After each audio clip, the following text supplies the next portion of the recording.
എവിടെയെങ്കിലും പോകാനിറങ്ങുമ്പോൾ ഇതാണ് കേട്ടോ അവസ്ഥ. മിത്രമോൾ എന്തൊക്കെയോ കണ്ണാടിയിൽ വാരി തേച്ചിട്ടുണ്ട്. എവിടെ പോകുന്നതെന്ന് വെച്ചപ്പോൾ എന്നെ വിളിക്കുക പൊട്ടത്തീന്ന്. എവിടെ നിന്ന് കിട്ടിയതാണാവോ എന്തോ. അതൊക്കെ ഞങ്ങൾ നേരെ പോയത് തൊട്ടിൽപ്പാലം ഫിഷ് മാർക്കറ്റിലോട്ടാണ്. അവിടുന്ന് രാത്രി ആയതുകൊണ്ട് തന്നെ അത്യാവശ്യം എല്ലാം തീർന്നിട്ടുണ്ടായിരുന്നു. ഇത് മാത്രമേ ഉണ്ടായിരുന്നുള്ളൂ. കുറച്ച് നങ്കും വാങ്ങി ഞങ്ങൾ നേരെ ജ്യൂസ് കുടിക്കാൻ വേണ്ടി പോവുകയാണ് ഗൈസ്. അപ്പോൾ ഇതേ ഞാൻ ബേക്കിലിരുന്നുള്ള അമ്മയെന്ന് പറഞ്ഞാൽ ബേക്കിലിരുന്നിട്ടുണ്ട്. ഞങ്ങൾ നേരെ മറ്റേ ചുരം കയറുന്നതിൻ്റെ തൊട്ട് താഴെയുള്ള പട്ടിയാട്ടപ്പാലത്തിൻ്റെ അവിടെയുള്ള ഐസും വെള്ളം എന്ന് പറഞ്ഞാൽ ഈ ജ്യൂസ് കടയിലാണ് സ്ഥിരം പോവാറ്. മിത്രമോൾ കളർ പൊടിച്ചതുകൊണ്ട് ഇതേ വലിയ ഇടങ്ങാറാണ്. എനിക്ക് ബ്ലൂ മതി അമ്മേ, ബ്ലൂ മതി, ബ്ലൂ സ്റ്റൂൾ മതി എന്ന് പറഞ്ഞിട്ട് ഇതേ ബ്ലൂ സ്റ്റൂളിലിരുത്തിയതാണ് നിങ്ങൾ ഈ കാണുന്നത്.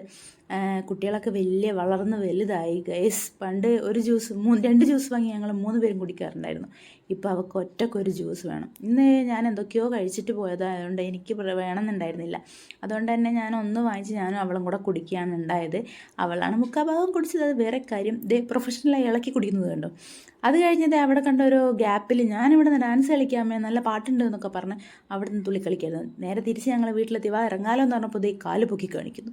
വാങ്ങിയ പത്തൊക്കെ ഫ്രിഡ്ജ് കൊണ്ടാക്കുന്നു പറഞ്ഞപ്പോൾ ഇതേ കടിച്ച് തിന്നുകൊണ്ട് പോകുന്നു. അപ്പോൾ ഇത്രയേ ഉള്ളൂ. ബൈ.